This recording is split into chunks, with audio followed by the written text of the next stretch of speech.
আসসালামু আলাইকুম। কেমন আছো ছোট্ট বন্ধুরা? আজ আমরা শিখব 5টি পাখি সম্পর্কে।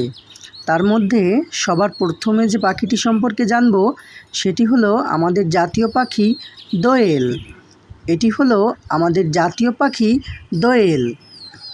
দোয়েলের বাংলাতে বানান হবে দয় ওকারে দো অন্তস্থ একারে এ ল, দোয়েল।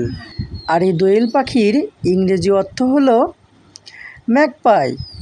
এই ম্যাকপাইয়ের ইংরেজি বানান হলো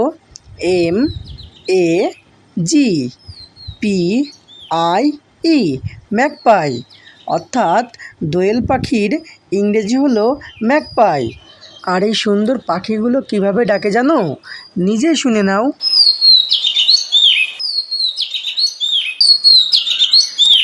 কি সুন্দর না? اقرأ أخيا